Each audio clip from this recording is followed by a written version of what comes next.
Editor's note, at around the 6th minute of this podcast, we do our 15-second summary of Harry Potter and the Prisoner of Azkaban. I did the test, but Nick forgot to grade me. I think it did a pretty okay job. So I'm going to go ahead and give myself a C+ for doing the absolute bare minimum, but feel free to leave me whatever grade you feel that I got. Enjoy the show. Hello, and welcome to May the Review Be With You with Nick and Joe. I'm Joe. I'm Nick. And today we are continuing our time travel movie draft discussion. With our second movie on the list, we're talking about Harry Potter and the Prisoner of Azkaban for the category of Stuck in the Loop. This is a Nick Pasasic pick. Nick, why'd you pick Harry Potter and the Prisoner of Azkaban? Well, Harry Potter is one of my favorite stories of all time. And when we decided we were going to do a time travel movie draft, there is only one Harry Potter film that would fit into that category of films. And that, of course, is Harry Potter and the Prisoner of Azkaban. So put that on the list. And out of the 7 categories we chose to pick a time travel movie to fit into a category, there was really only one category that really fit Prisoner of Azkaban, and that was Stuck in the Loop. Could have possibly been a secret time travel movie. Would have maybe been the other category, but we can discuss that later. But yeah, I'm just a huge Harry Potter fan, and had to pick it. Didn't matter what else could have been there, even if some others might have thought it was a better choice. This was the choice all along for me for Stuck in the Loop time travel movie draft. So here we go. Cool. Awesome. Also a big fan of Harry Potter. Definitely bigger fan of the books. I've got some harsh opinions about some of the movies. Not all of the movies, but like a good handful. And I think this is actually the beginning of where my harsher criticisms for the films like kind of comes in. Interesting. Okay.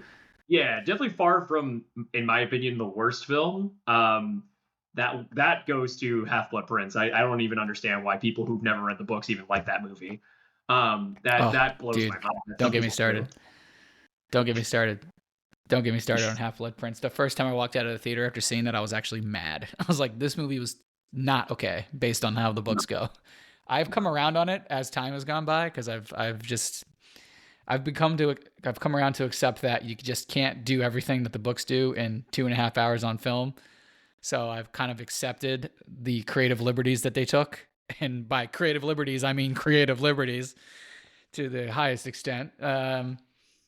But we could do a whole Harry Potter series at another date because I think we would both enjoy that thoroughly. I would love to do adapting we'll do a full page to screen, like a discussion on that.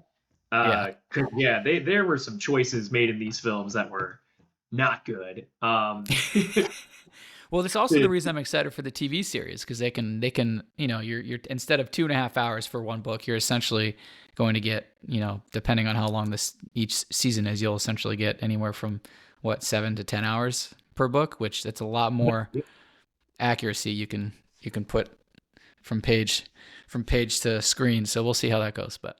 Today we're talking about Prisoner of Azkaban, specifically in relation to being a stuck-in-the-loop time travel movie. We'll, of course, discuss the movie as a whole, but for the most part, we're going to stick to the time travel-ness of this film. So it won't be like a full review of the movie. It's going to be more about the review of the time travel-esqueness of this film. And because the movie it's a stuck-in-the-loop time travel film, but it also has it creeps up on you as being a time travel film. You really don't know that it's a time travel film for like the first 70% of the film.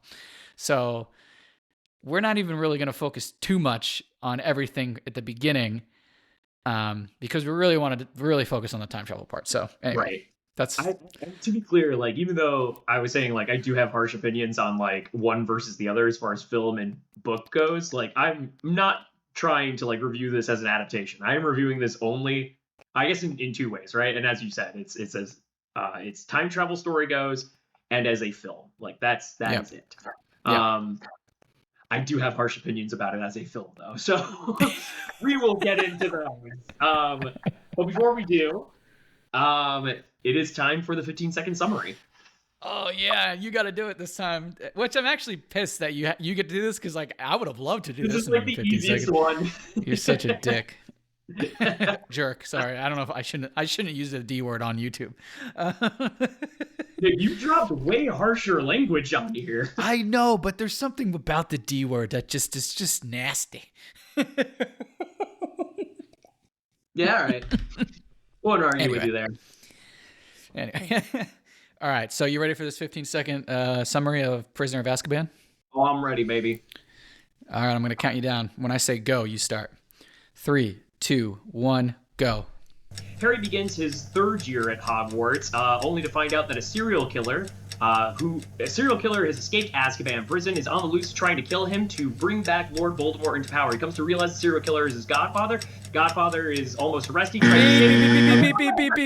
So to be fair, I forgot that I probably should have mentioned the time travel mechanic much quicker, but also so much happens before the time travel happens.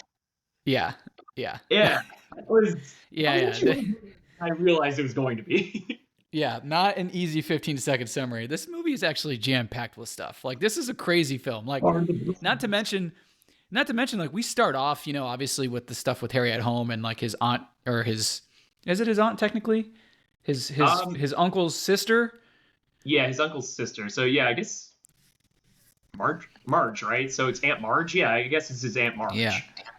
He obviously gets blown up into a balloon and, you know, goes off into the sky, and it's very hilarious. But the thing that was kind of funny is, you know, we don't see time travel to the end of the film, but, you know, in a way, the night bus is kind of a time traveling bus. Like, it's moving pretty quickly, and you know, you can't really see it. So if you're a human, so maybe it is time traveling slightly.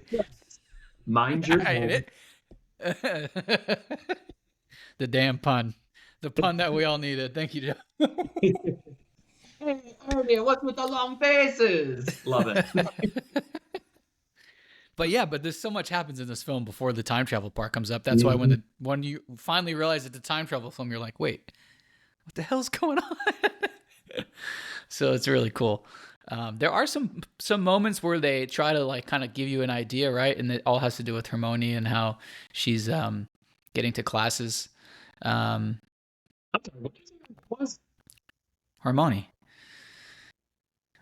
Granger. Hermione. Yeah. I say it however I want. I just say the name how I say the name, Joe. Leave me alone. I have a one-syllable name because otherwise I don't think you'd ever get my name right. Listen, she has a very unique name. I'll say it differently throughout the podcast. It doesn't matter. Well, actually, like quick like backstory. When I was 9 and I was reading those books before like the films came out, I thought her name was Hermione for like the longest time. So like when they introduced her as Hermione, I was like, what? Wrong? In my as a 10-year-old, like when the movie finally, oh no, I think it was 11 when the movie came out. But yeah, my arrogance as an 11-year-old, it was like, wrong? Obviously. So stupid. That's actually really funny. That you were just like, no, they're saying it wrong, instead of you being like, oh, that's what it is. You as an 11-year-old, right? You put up like these shields to protect your ego. Yeah. Oh, 100%. I mean, I think we still do that now, but like I'm probably gonna call her Miss Granger for the rest of this now. But like, you know, throughout the movie, we're getting a couple glimpses of like, oh, where did she come? Like Ron, whenever like a couple times Ron, or maybe I think Harry even does it a couple times, or just like, where did she come from? Like, did you see her come into the classroom? Like, she's just kind of appearing.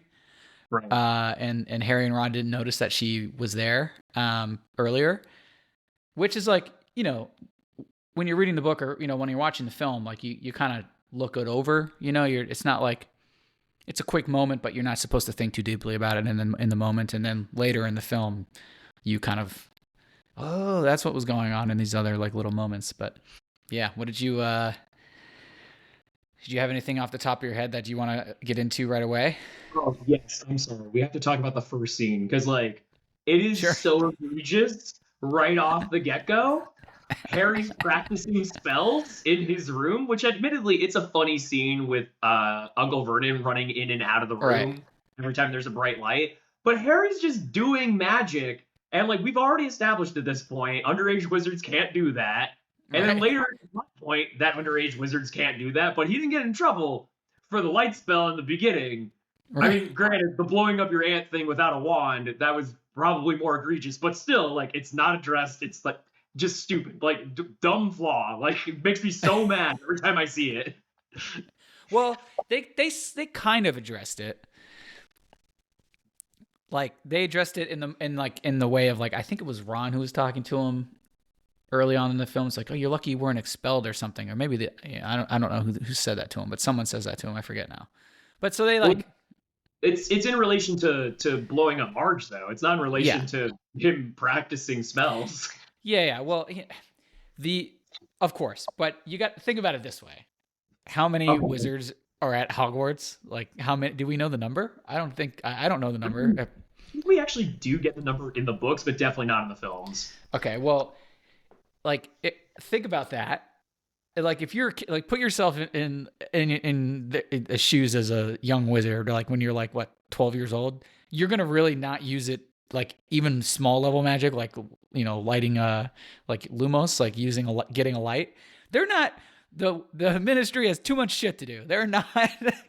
They are not worried about like you using your wand as a flashlight. Okay, it's magic. It either all makes sense or none of it does. I love how that whole quote just works everywhere. Everywhere. I actually thought of that last night while I was watching the movie, and it was like, oh yeah, I'm gonna pepper that into the podcast. That's funny.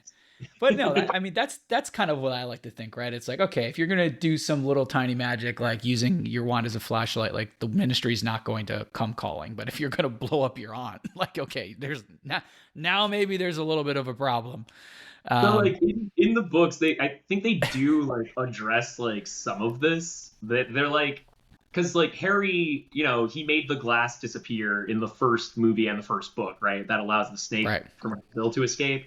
And I forget which book they discuss this. I'm assuming it's book 2, where they say, yeah, before like you go to school, like there's an expectation that the kids are going to accidentally do magic, and like that's excused. But practicing spells, though, I'm just saying, that's a sin, man. And right from the get-go, the movie's just like, we don't care. Yeah, and look, you're not wrong. It's a plot point like 10 minutes later. Yeah. There. It's hard to forgive. It's really hard. We're gonna have to do a full episode of why Joe like actually hates this movie, but we'll do that later. This is based on my favorite book from the series too. That's probably why I'm going to be extra hard on this movie. That's funny. Yeah, that's so tough. Like, it's definitely one of my favorite books too from the series, and it is one of my favorite movies actually as well. Although my favorite movie is Goblet of Fire, and that's like it's not even close actually. Favorite. Yeah, it's not even close. That's like, yeah, it's impossible to turn that movie off after you hit play. Like, it's so good. Anyway, yeah. So I don't know. I kind of want to get into, I guess, like the time travel mechanic of the film. We can talk about more of the film leading up to it. That if you like. I really do. I really do. Okay. I'm gonna do so. We will get to the time travel mechanic, obviously, for what this is. There's just a few other things I have to talk about. So, like, overall. So I think what the narrative of this story like ends up becoming, because like there's no primary antagonist to this story, right? I mean, like you could make the argument that it's Peter Pettigrew, but like he's not really. He is a bad guy that is in the story, but he's not like antagonist. Literally means a character that is actively trying to change the status quo, right? And Peter's not really doing that, right? Any sins he's committed have already been committed. You know, he's not actively trying to do anything except survive, right? From Sirius. Right. Right. So, you know, I think this story is unique in the Harry Potter series because there's no like villain that must be defeated, you know? I think ultimately like the story that this paints is Harry learning more about his lineage, and this is really, I think, like the first step on his journey where he's starting to really like believe in himself as an individual and like as as a boy coming into manhood. I mean, it's certainly not the last time we'll see this from him, but I think it's the beginning of that, right? Yeah. And I think as far as that story goes, I think it's a little clunky in the movie trying to tell that story. But the climax, I think, is with him, and the end of the time travel loop here. I think that is still very powerful, right? I think it's still very emotional that he can find that strength in himself, and that's something I do really enjoy about the movie. Ultimately, it's done very well. I think as far as the antagonist goes, and that's a really good point, but like for the most of the film, you're led to believe that the antagonist is Sirius Black because he's escaped, right? So for most of the film, Sirius Black is the antagonist, although he's not really trying to change the status quo because like he's just trying to allegedly kill Harry, right? It's like it's like it's not really not really changing. He's just he is trying to get revenge. He's trying to kill someone. We're just misled on who it is. Yeah, exactly. But he's really the antagonist, right? But the cool part about this film is we almost have like 3 antagonists because you've got Sirius Black, and then the second that it's revealed in the Shrieking Shack that Peter Pettigrew's still alive, immediately the antagonist becomes Peter Pettigrew. Like instantaneously, Peter Pettigrew is now the antagonist. And maybe for a moment you can make a case that Snape is for the 10 seconds that he's trying to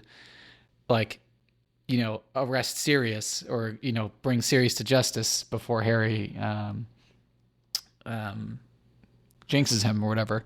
And then when Lupin turns into a werewolf, you can make a case that he becomes the antagonist in that moment because Peter Pettigrew then escapes and he's gone for the rest of the film.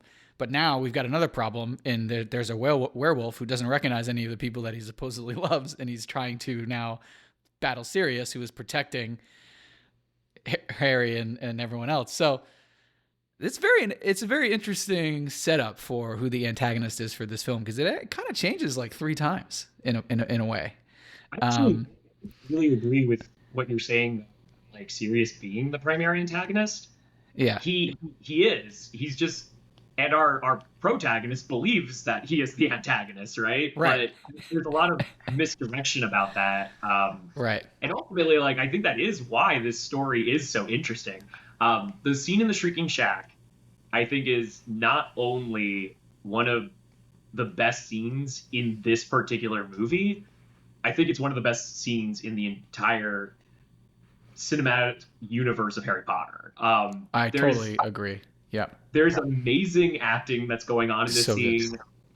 The writing of the scene is so dynamic and is changing all the time. It's such an electric scene. As you pointed out, you start that scene with this dog has dragged Ron into the Shrieking Shack. We're trying to save Ron. It's revealed the dog is Sirius. Oh, huge plot twist all of a sudden, right? And then Lupin comes down. Second huge plot twist. Lupin not only knows that this is Sirius, they're friends, and it looks like they're working together at this moment. And the kids feel betrayed by this, right? So that's a plot twist.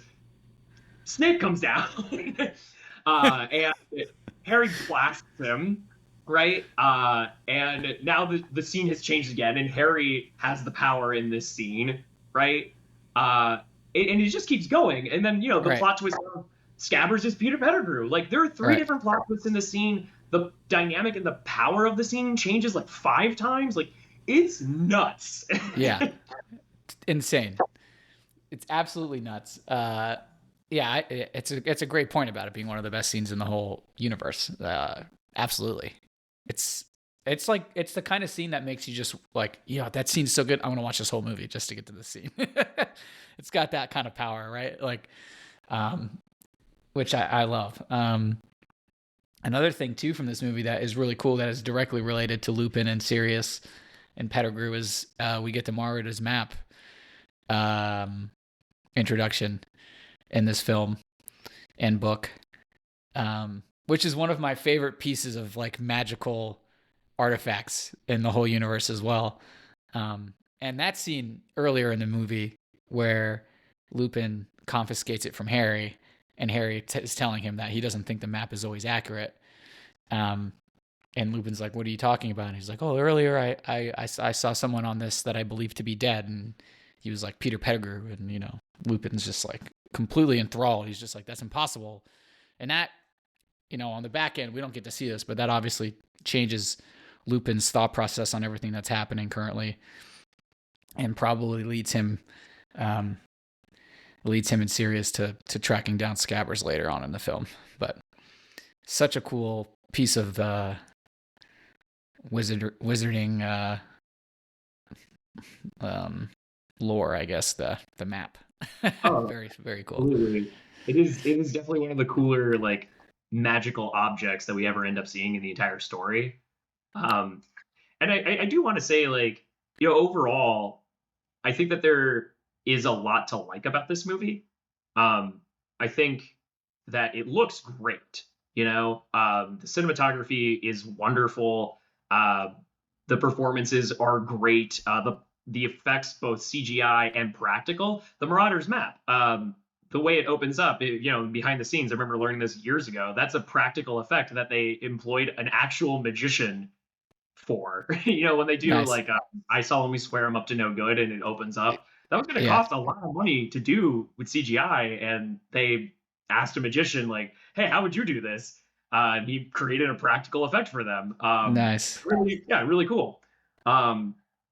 This is, though, I think the beginning of a trend in these movies, though, where we start trying to cram as much factual information as possible to keep the narrative moving. Right. And there are some lines that like you blink and you miss it, and they're sort of important. There's a line where Ron is talking to Harry about the Shrieking Shack, and he's like, "Yeah, we hear it's haunted. We hear that there are screams that come from it."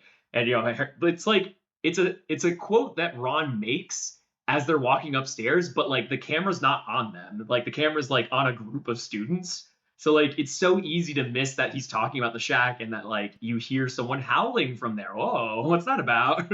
Right. It's actually sort of important. Ron and Hermione are looking at the Shrieking Shack later, and they're talking about like, "Hey, we should go like take a look at it." And honestly, like the scene kind of feels like a throwaway scene, despite the fact that this is sort of where the first climax of the story is going to take place.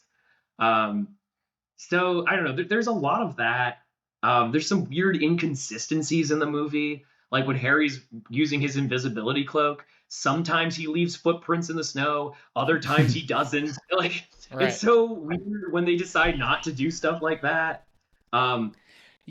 Especially with how important that actual invisibility cloak ends up being, right? Like early in the stories, you don't know it, but like it ends up being it ends up being a hollow. So like it's the most powerful cloak ever made. And so the inconsistencies with how they use it in the earlier films, and maybe how it's portrayed in some of the books, but mostly how it's portrayed in the movies, it ends up being inconsistent with what you find out about it later on. Oh, no, sure. But the inconsistency I'm talking about, though, is in the same movie. Like, right. Sometimes he leaves footprints, sometimes he doesn't. Yeah. Well, of course. Which that's just infuriating is really what that is.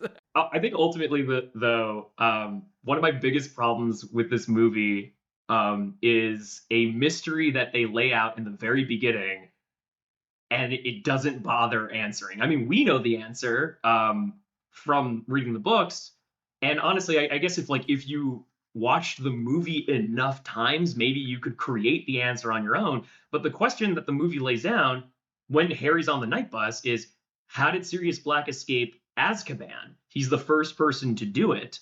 Mm-hmm. And there's no explanation as to why or how he did it. And I guess ultimately it's not that big of a deal, but at the same time, he's breaking into Hogwarts, and Snape even says to Dumbledore, "Any idea how he's doing that?" And Dumbledore says, "Oh, I have a lot of theories, but none of them are very practical." So the movie more than once lays down this question of, how is he getting by all of these defenses and never bothers trying to answer the question. You and I know the answer because he's an unregistered animagus.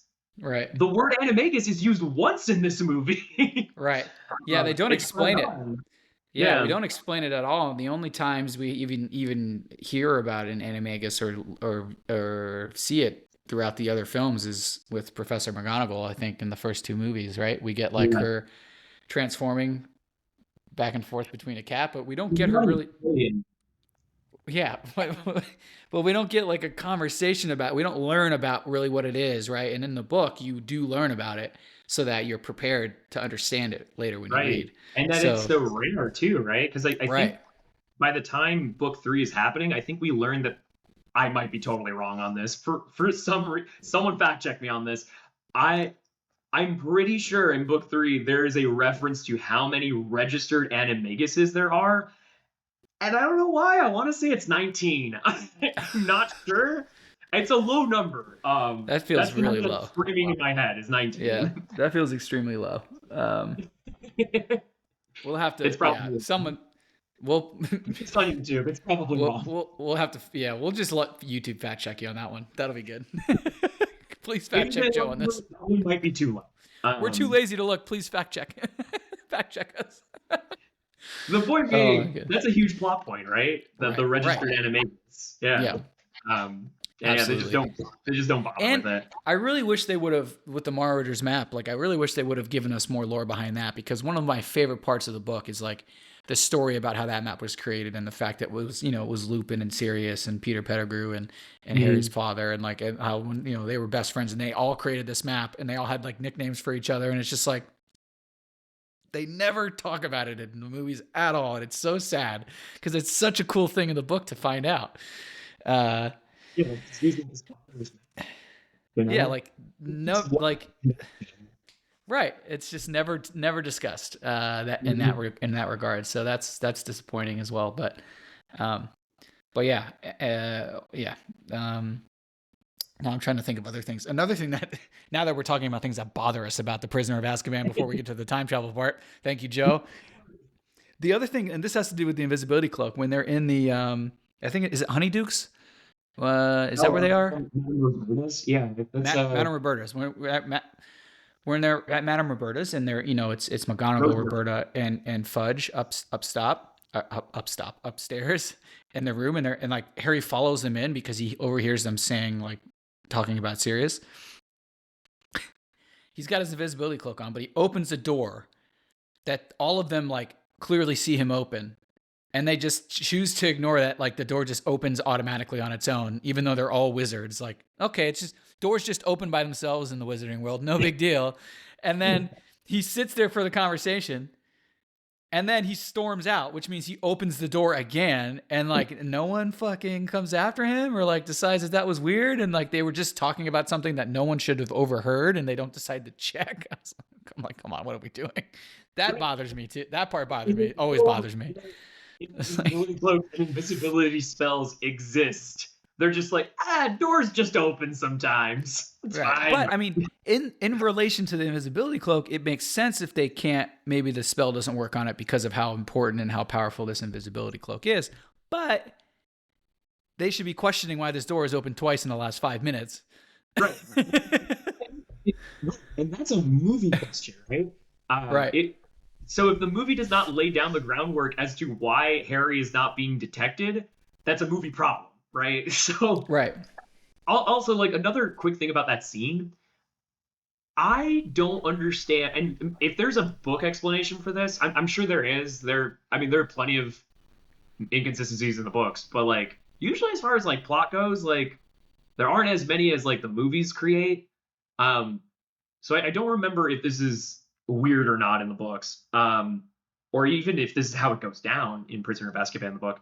But the conversation that McGonagall, Fudge, and Rosmerta end up having upstairs, I don't understand why they're telling Rosmerta this. Like, why are they unloading this information to her? Like, why is Fudge telling her this? Why is McGonagall telling her this? She has no stake in this whatsoever.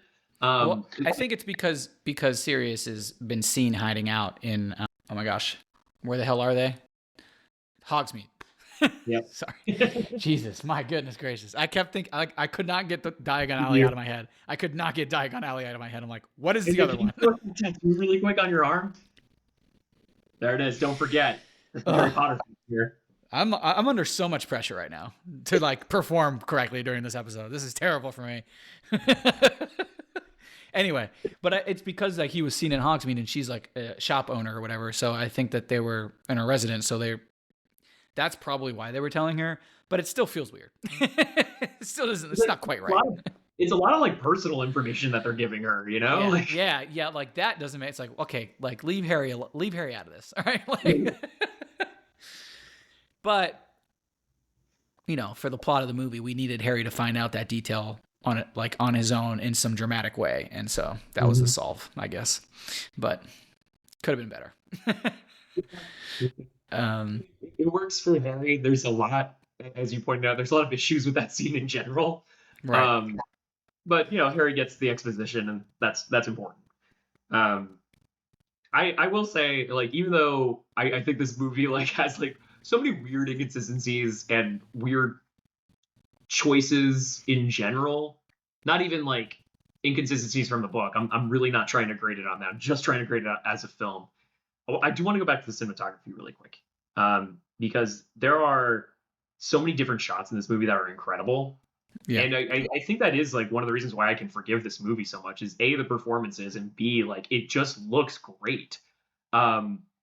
So, and like when did this movie come out? 2003, 2004.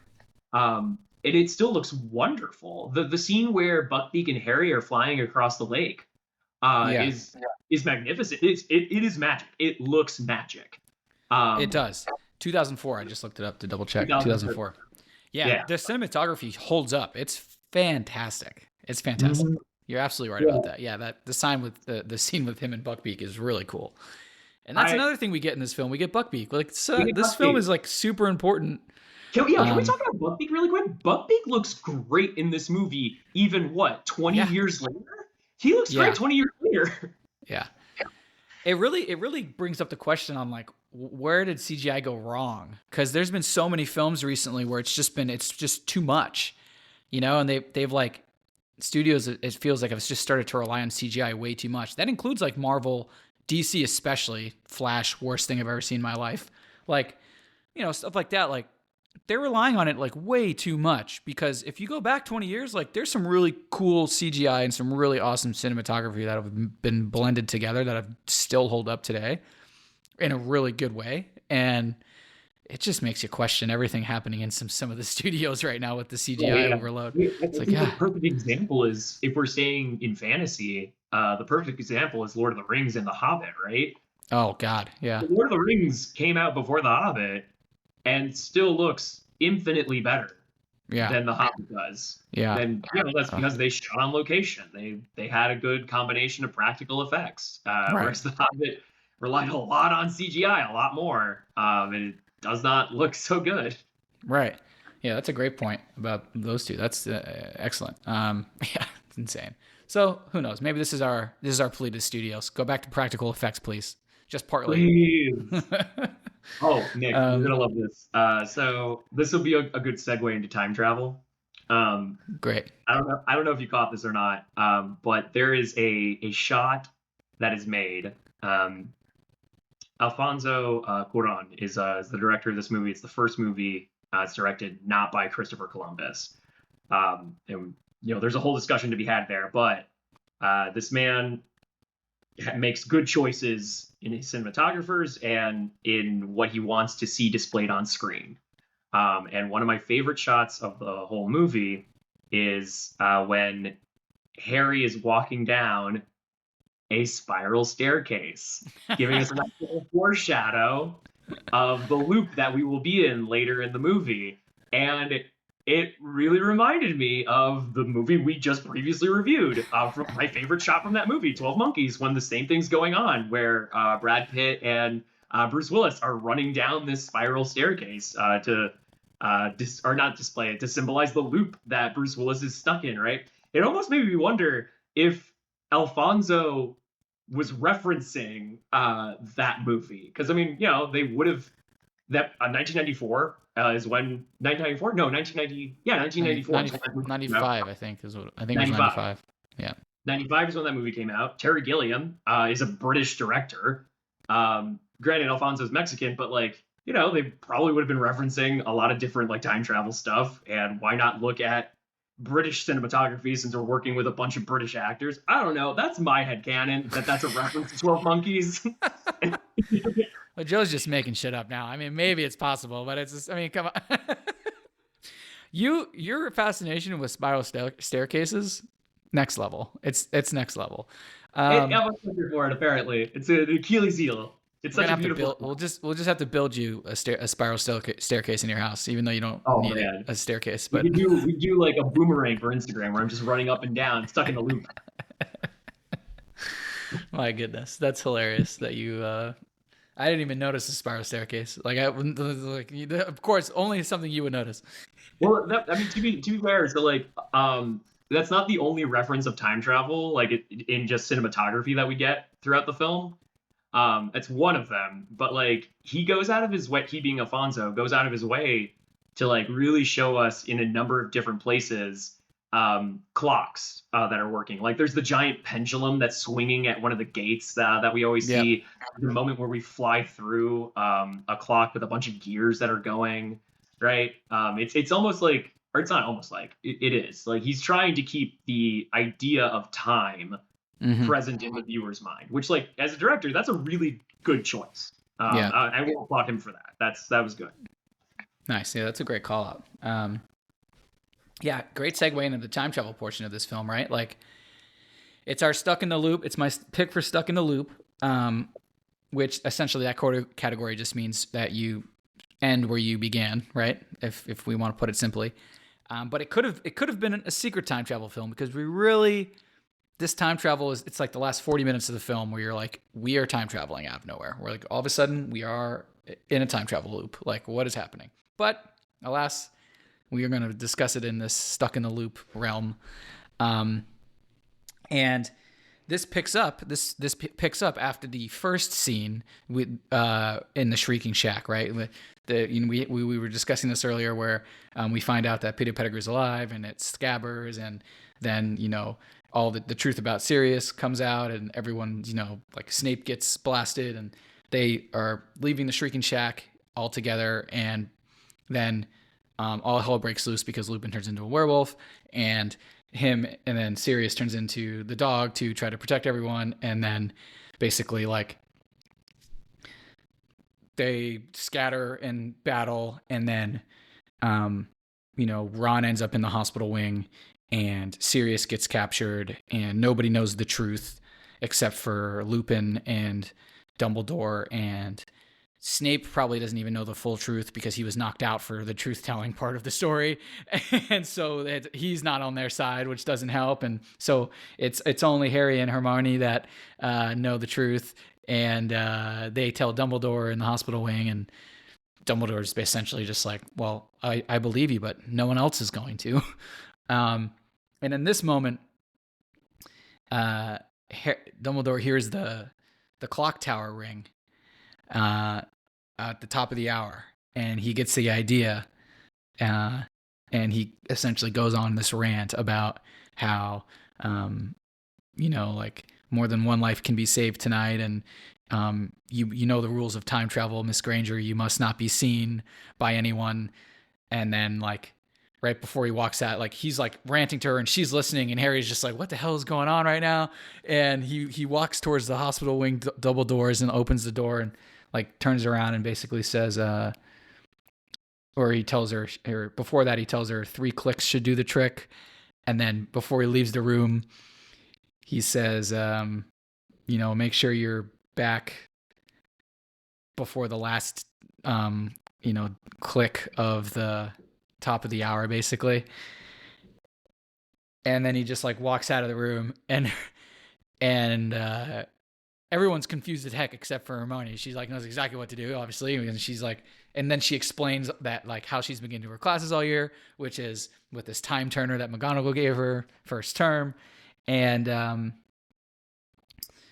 Yeah, she like puts it around, and it's apparently just like, it has an endless an endless chain on it because she's able to put her and Harry around it, so she can take multiple people with her on this time traveling loop here, and yeah, all of a sudden, she puts the chain around Harry and she clicks it 3 times, and then you just see this really cool scene where basically we're like going back in time for everything that happened where they were standing. Like everything that happened in that room is like moving backwards essentially to earlier in that day.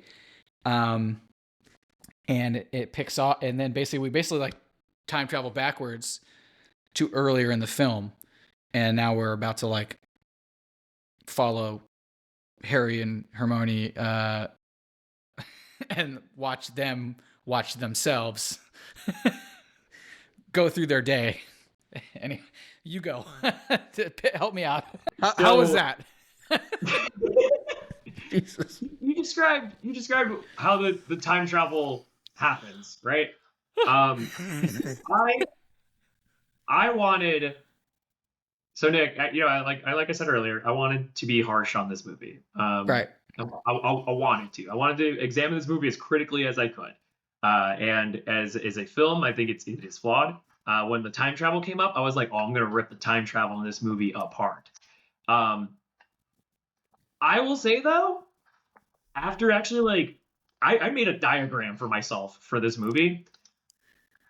The time travel actually works really well. As like, whether or not time travel should have been introduced to Harry Potter is a whole different discussion. But as far as time travel mechanics go, yeah, I gotta give it to J.K. Rowling on this one, which is not something I am proud to say. But I will say it works actually weirdly well. So it's funny because like this movie, as far as its mechanics work, it works as like the opposite to like oh my god, what's the Christopher Nolan movie? Not Interstellar. Not Interstellar. Not Interstellar. The actual time travel movie for Christopher Nolan. Oh my god, I almost had it. It's the same thing forwards and backwards, where they're working with reverse entropy. Tenet. I can't get inversion out of my head. Tenet. Yeah, so it's kind of the opposite of Tenet as far as how the mechanic works. Which is something I enjoy.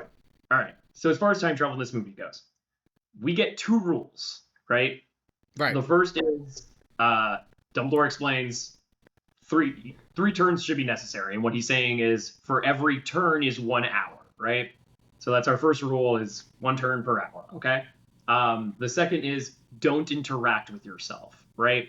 I will come back to that rule later. There is a third rule though that they don't say, but it is clearly a rule.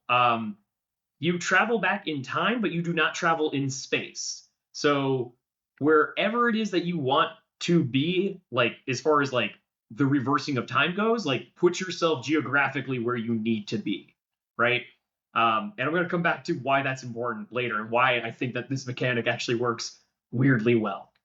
So as far as the interaction thing goes, they break this rule almost immediately. Where Hermione is throwing rocks at the back of Harry's head. And I get that he's not seeing her, but the rule was don't interact. This is absolutely an interaction. Whatever. I think it's actually, it works, even though the words they chose for the rule were a poor choice of words. Yeah. Because ultimately, these actions happen to them in their past, right? So there's some like retro causality that's happening. It's the loop, right? Like we don't see the loop, but the loop is happening. It's happening. Right. Yeah. And the loop will always happen. The loop will always happen. And that's why earlier in the film, before they time traveled, it was already happening as well, with like the pebble going through the window and hitting Harry in the head, because the loop is always the loop, is always the loop, is always the loop. Right. Right. So like I made like a diagram here that I was talking about earlier, and I'm gonna share my screen with you. Here it is.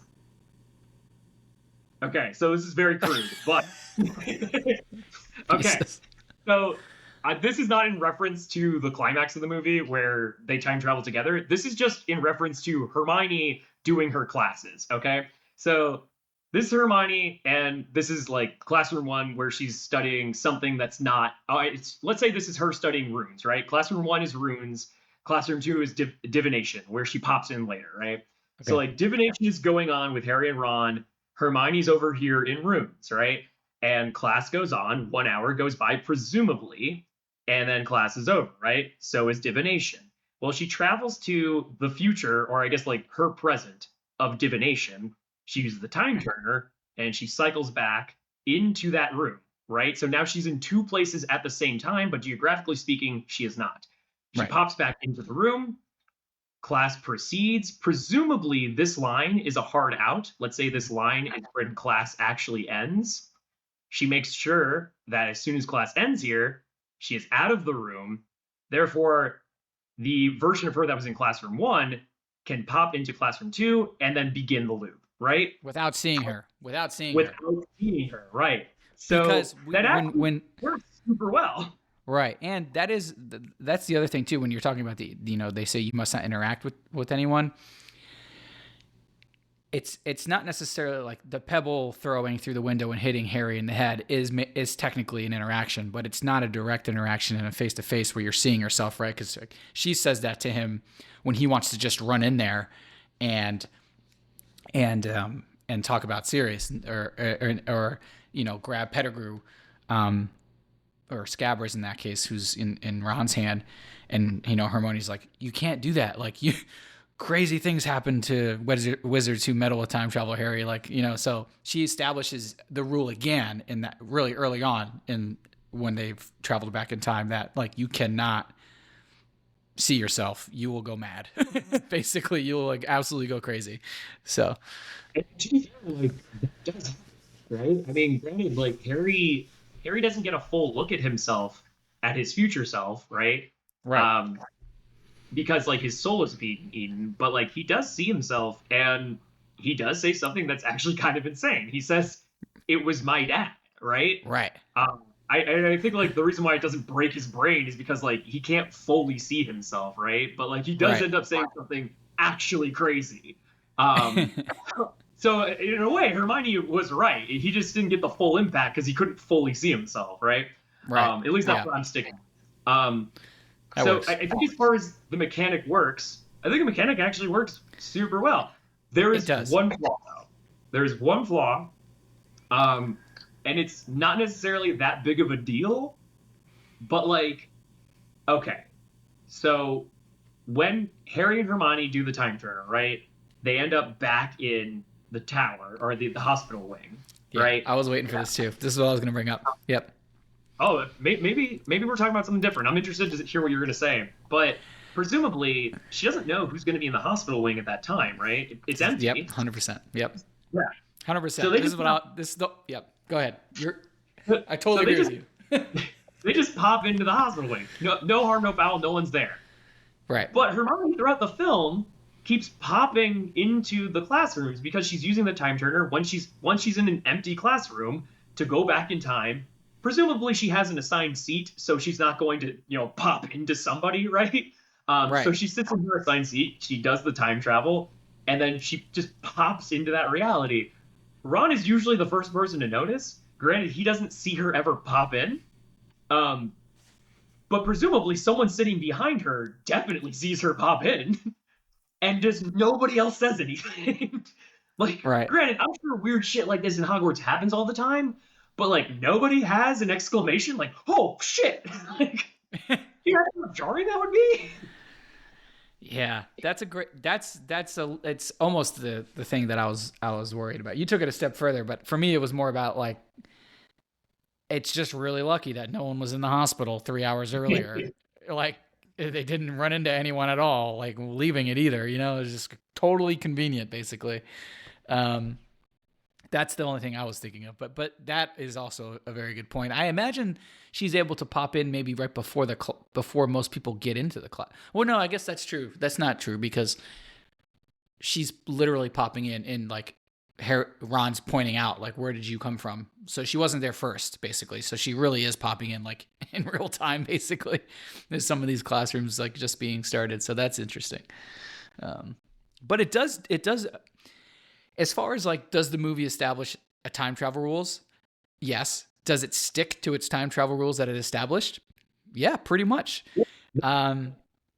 So it does a really good job. It keeps it really simple, it's helpful that it's magic, right? Like a lot of things are easily explained with magic, and by easily explained, I mean easily unexplainable, and it's acceptable. Like when magic is involved, you don't have to go too far with an explanation because it's magic. So that definitely helps. I really like the time travel mechanic here, and I like the time travel device with it just being a simple necklace. Um, I think it's really I think it's a really simple and cool, fun way to like get it done. You know, it's super advanced, of course, because it's magic. Very different time travel mechanic than what we just saw in 12 Monkeys. Completely different world as well, though, right? Like 12 Monkeys is set in an actual like real world scenario, right? If you will. And this is obviously a fantasy storyline with magic. So it's different, but yeah, I've always enjoyed this, the way that they tackled the time travel in this film. Yeah, I mean, like I said, I wanted to tear it apart, and I couldn't. You know, it's simple enough that it's almost flawless. You know, like it's pretty good as far as like setting up rules go, and having an actual like device, right? Whereas like 12 Monkeys, like there was one rule, and it was like, you know, you can't change the past, which like for the most part the movie almost follows. Right. Almost. But like we never really get an idea of like how we're traveling to the past. It's like this one random tube, like it's super weird and purposely vague, right? Whereas like this is very specific, and it's very simple. And I like that we actually don't establish that you can't change the past, right? Actually, it's specifically said by Dumbledore, like, hey, maybe you can save more than one life tonight, right? Right. Unbeknownst to them, they've already done it, right? They've already saved everybody, right? Where's the loop, right? Retrocausality. So yeah. I mean, as far as the time travel movie goes, it's like, yeah, works pretty well. Yeah, and I've always wondered why they never like.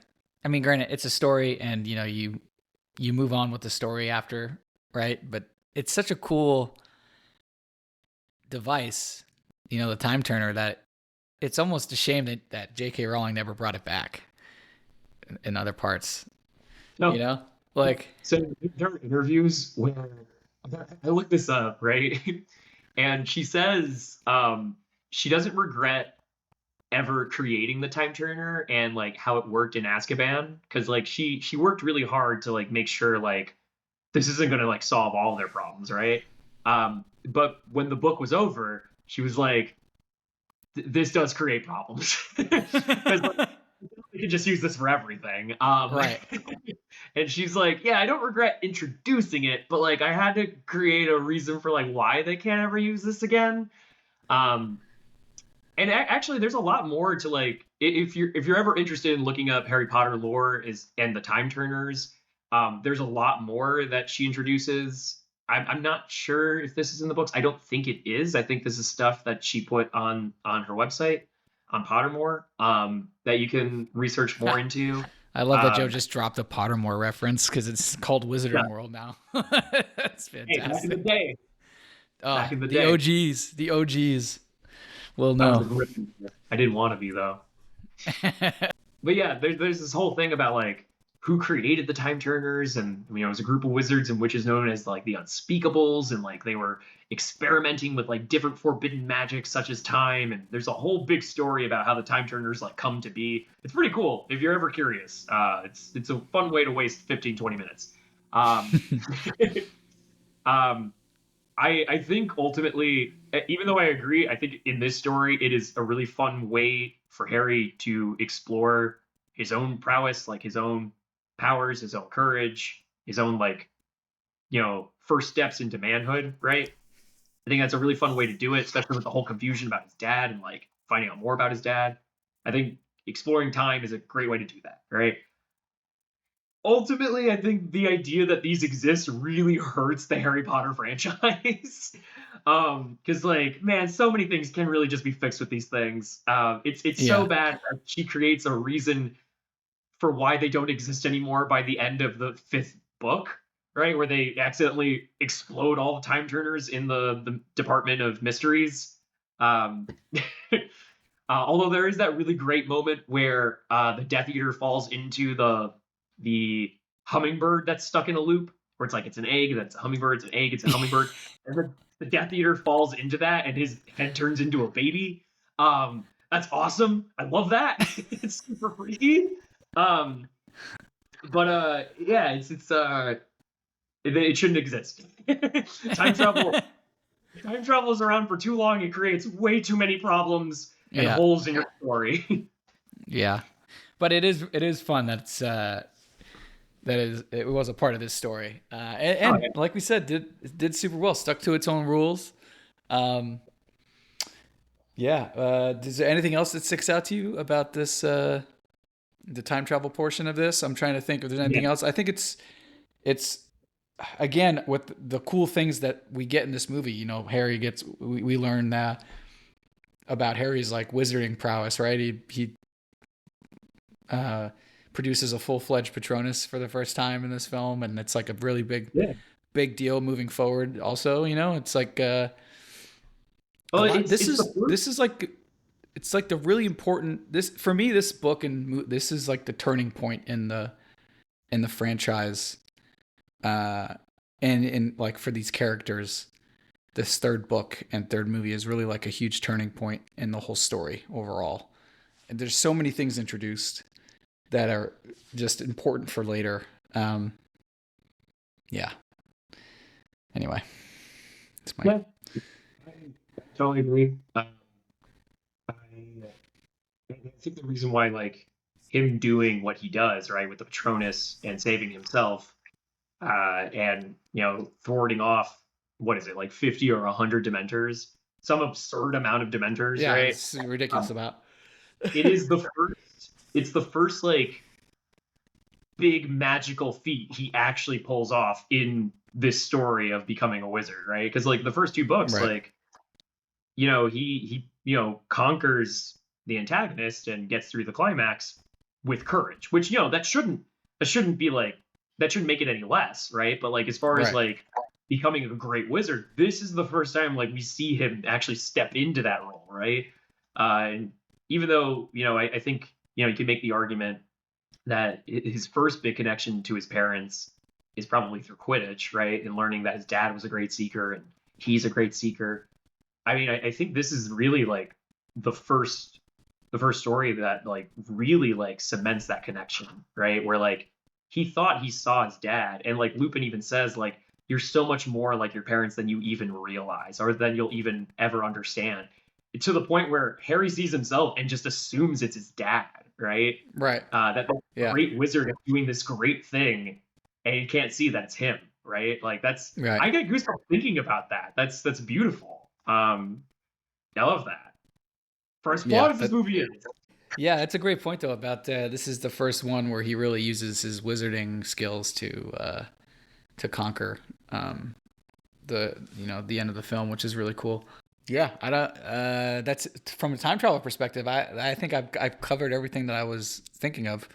I have one nitpick that has nothing to do with this movie. I am not holding this nitpick against this movie, but it is this movie that like creates this problem. So in the book, Hermione gives the time turner back to Dumbledore because she just doesn't want to do this anymore because it's exhausting, right? She doesn't give it back in this movie, I don't think. So like presumably she doesn't.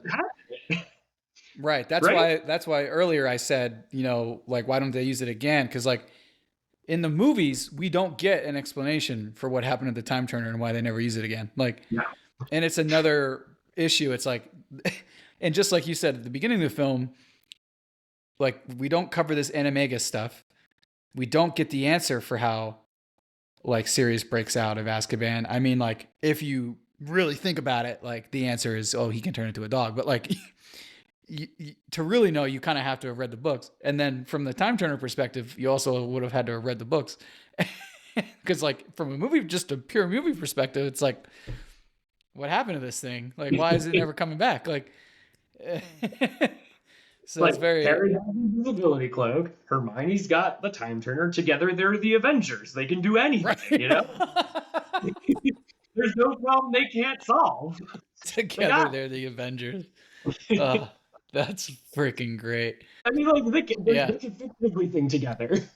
Yeah, absolutely right. Absolutely right.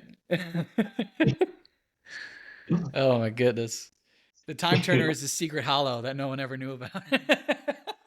You can conquer death with it. You can forever be in a. Well, actually, I guess you continue to age. You can't. You can save people from death. There you go. There you go. It's a hollow. Yeah.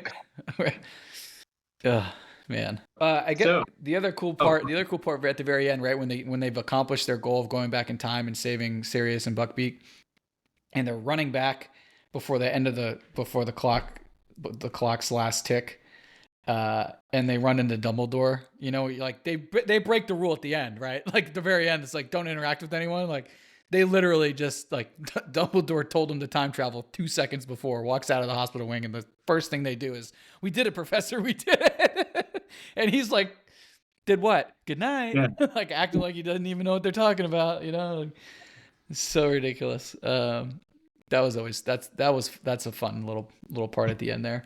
So they do kind of break their rule a little bit there, but I like to think already that before like that even happened, and before like he's even in the hospital wing, that he's like already aware that Hermione is doing some like time meddling, right? Like he's totally aware of it all, like well before he walks into the hospital wing. He walks in and he's like, this is the moment. Okay. Right. I'm gonna give her a gentle push here. Right. Yeah, that's like exactly. I mean, it's such a great point because technically in that moment they have already done it, right? Because it's a loop. So it's literally already happening. And so he probably has some sense. He's kind of in on it, right? Like there's that scene where they're trying to get Buckbeak away and Dumbledore's like, "Oh, if you would just look over here for a moment." Oh, 1,000%. 1,000% Dumbledore is in on it and knows it's happening the whole time. Like no chance that he didn't know at all. He was definitely in on the whole game for sure.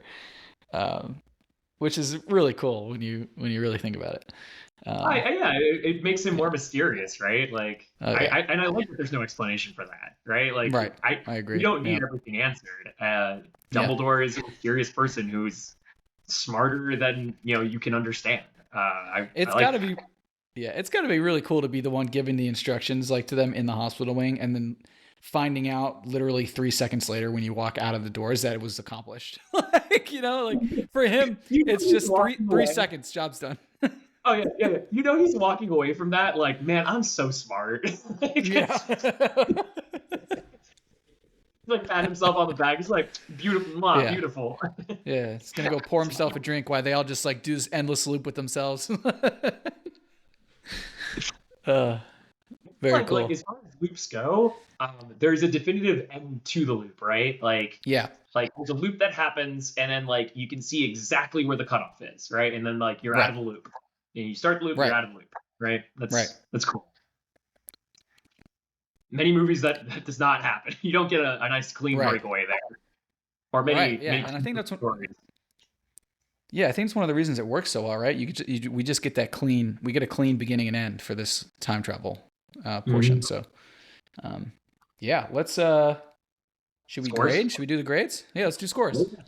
Yeah. So as a reminder, we're doing 3 different scores for our time travel discussion. We're doing, of course, the film score. Then we're doing a time travel mechanics score, and then we're also going to give a score on how well it did in the category. So we're doing movies out of 5. Nick, do you want to start with film? Yeah. So this is just overall score, right? Yep, overall score. What did I give 12 Monkeys? 12 Monkeys, I think you gave like a 4.2. Like you didn't want to go too high with it. You were like, it's pretty good, but I'm gonna kind of stay a little low. Yeah. Because it had the disadvantage of going first. Yeah. I love this film. I love Prisoner of Azkaban so much. It's so tough to not give this a really high score, but still being reasonable because we have so many movies left. I want to say 4.4. Give Prisoner of Azkaban a 4.4 because I'm just such a Harry Potter stan. I can't not give it anything. I just have to give it yeah. I wanted to give it a 4.5, but I'm gonna try to par my excitement. So I also love Harry Potter, as you know, and I do love watching this movie, even if I have problems with it. But since I am grading this on just a film without like thinking about like what comes next, what came before, it's just one movie.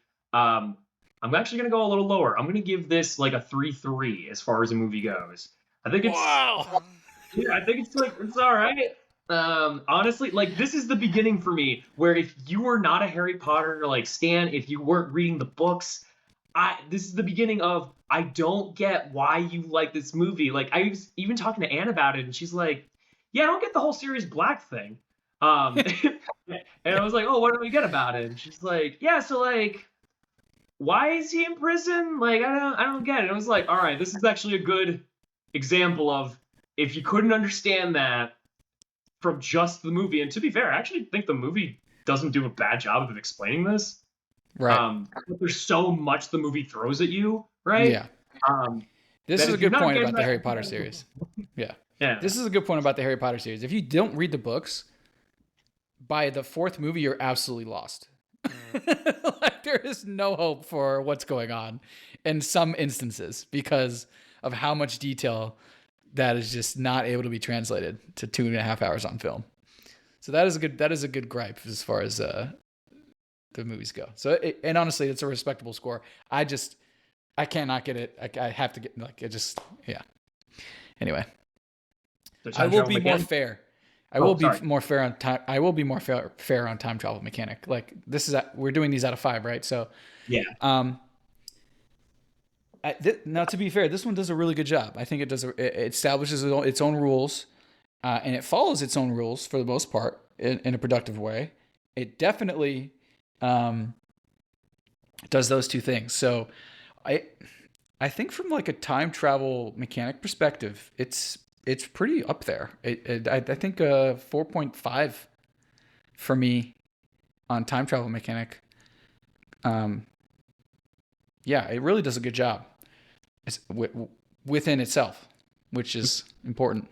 So I was harsh on this movie as a film. I am actually very impressed with this movie as far as time travel mechanics go. Outside of some poor choice in words for interaction and nobody questioning why Hermione is just popping into class except for Ron, it's a pretty solid loop. It's clean. The rules make sense. Yeah, I like this. I'm going 4.8. Honestly, I think it's nice. Yeah, I think it's pretty close to perfect. Like, yeah, as far as explaining what the time travel is, like it is. It is pretty close to perfect. I'm trying not to stand too hard with my scores being too high. So like 4.5 is I'm just gonna go there. I appreciate you putting yourself in check for the love that you have for this movie. I'm trying. So stuck in the loop. As far as a stuck in the loop movie goes, yeah, how would you grade it? This is this is like right on the nose for stuck in the loop category. I guess I could grade it a different way though, right? Like 12 Monkeys was as stuck in the loop as it gets as well. And the thing with 12 Monkeys is that it's stuck in the loop basically the whole time. Whereas this film, we're stuck in a loop for the last portion of it, right? So I'm not going to grade it like that, like technically I could give Prisoner of Azkaban a lower score because it's a stuck in the loop film, but only for a certain amount of time. Like I don't think that's a fair way to grade it. So just from a overall perspective, it's definitely right on the nose with the category, how the category goes. So I'm going to give this a 4.8 from a stuck in the loop perspective because it's right there. And it's, I mean, you have the clear beginning and the clear ending in the same exact area. It's right on the head. It probably could go with a 5, but I'm still trying to be slightly conscious of the fact that we have a ton of movies left to review in this time travel saga. So, oh my God, we do. And so I'm actually. It's Sorry. sorry. This we talked about this last time. We're gonna probably end up just doing this portion as a pass or fail because I mean it passes the stuck in a loop category for sure. So For sure. So your whole argument when you drafted this was like, there's a loop going on. I'm putting it in there, and I absolutely agree with that. I don't think necessarily anyone is stuck in a loop because like there's a clear exit strategy, right? Good point. But like, I mean, like the loop is present, right? And I mean, like, just because like you get out of the loop doesn't mean that it doesn't like fit this category, right? So I'm actually we're gonna have reverse scores from our last category. You went 4-8 here. I'm gonna go 4-5 here. It's a loop movie. I think Harry and Hermione are stuck before they realize that they're not, right? Like the Buckbeak thing is happening, right? But they don't know that they're in a loop at that current moment. So like, there's the beginning of the stuckness, right? And then like the actual time travel happens, you can find your exit strategy. It's actually one of the reasons why I love the time travel of this so much. The exit is so clean. Yeah. It's great. That's such a great point that they're not actually stuck because they do have an exit. It's fascinating. It's a great point. It's a semantic argument, honestly. It's just semantic. But it's fun semantics. So yeah, that's Azkaban. For film, I went 3-3. Nick went 4-5. For time travel mechanics, Nick 4-5, me 4-8, and for the category, Nick went 4-8, and I went 4-5. We're pretty high overall, except for me and Nick. But yeah, honestly, like for time travel movie goes, solid time travel movie. This is a great time travel movie. Yeah. But I haven't watched the Harry Potter movies probably since the start of the pandemic, so I'm really glad to rewatch this. So thank you for choosing this. Nice. You're welcome. What's next? Do we have to like pick a name out of a hat? What's the deal? No, it's your pick. So I had first pick. I chose Stuck in the Loop. So it's on you. Where are we going next, man? I'm trying to think of our categories now. What do we have? So Secret time travel. Secret time travel. Time travel comedy. There was our favorite surprise category, which was if I could do this draft over again, I would choose this. Yeah. And there's one more that I'm forgetting about. Superhero. Oh, superhero and classic. I forgot about classic. Classic. That's right. Oh man, I'm stuck between. I'm debating between. You know what? I'm not even sure. There's a bunch. I don't know if I want to do superhero yet because I feel like we're getting close to getting. We've got a couple superhero things coming out soon that we're gonna end up reviewing, I think. So I don't know if we need to do that yet, but let's do time travel romance. Let's do it. Let's get it on. Also, we're just prepare to cry. Oh my God, that's right, because yours was about time, right? Yeah, we're just gonna be heart. Let's get the heartbreak over with. Let's get it over with. You suck. I just remember how mad I am at you for picking this movie. I love this film. Yeah, it's so good. Yeah, awesome. What's yours? What was yours? I think for mine, I did Midnight in Paris. No, I thought that was your comedy. I chose comedy, actually. No, I chose comedy. You're right. That was your comedy pick. Yeah, let me go check really quick here. What did we go with? 2023. No, that's not what I'm looking for. There it is. There's me. Draft board. Okay. Oh, no, that's just the board. Oh, no. What the fuck did I pick? Let's see. I think oh, you know what I chose? I chose Groundhog Day. Right.